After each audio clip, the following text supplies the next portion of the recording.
pour que l'économie solidaire puisse se renforcer dans le domaine du financement, dans le domaine de la formation, dans le domaine de l'appui et de la promotion. C'est la reconnaissance par l'État de l'économie solidaire.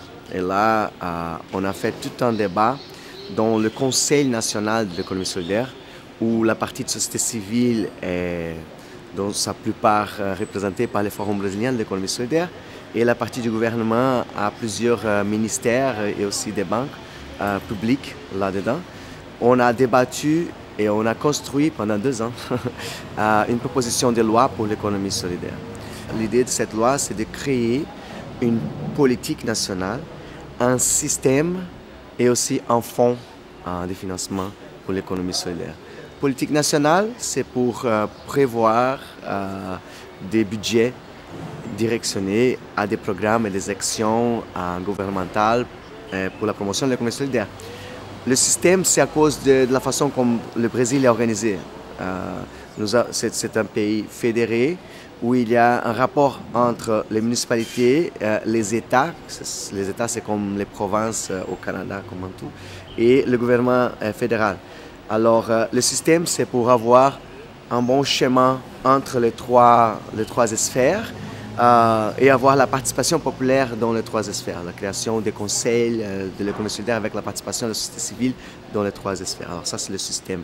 Et le fonds, c'est naturel, c'est d'avoir un fonds d'investissement, pas seulement pour des choses comme des activités moyennes, des appuis en termes de formation, mais principalement aussi des financements pour l'investissement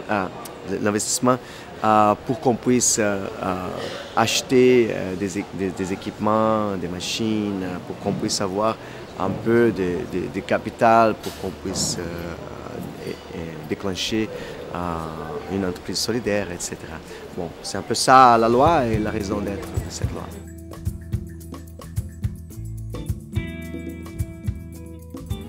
Mais l'État, c'est quelque chose qui va au-delà d'un gouvernement spécifique. Ce sont les lois.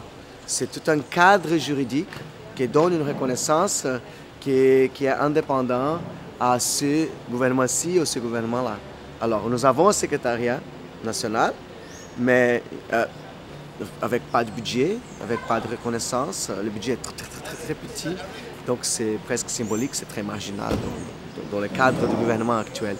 Avec cette loi, ça s'insère dans une stratégie de développement durable, local, un réseau, etc. Et comme ça, ça donne les instruments pour les fonctionnaires publics, pour les gouvernements, pas seulement dans le niveau fédéral, mais aussi dans le niveau des États et des municipalités, pour créer des programmes plus consolidés et plus centrales, plus stratégiques d'appui à l'économie solidaire.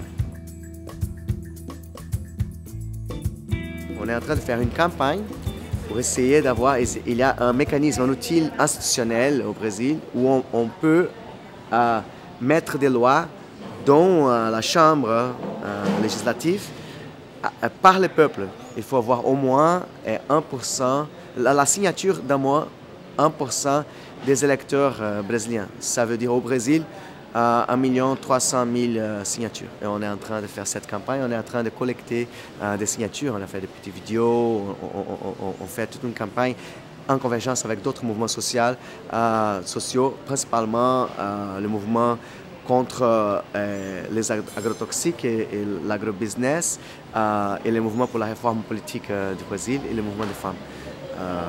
Et ça, c'est notre stratégie. On va voir si on va réussir parce que 1 300 000, c'est pas évident. C'est ça.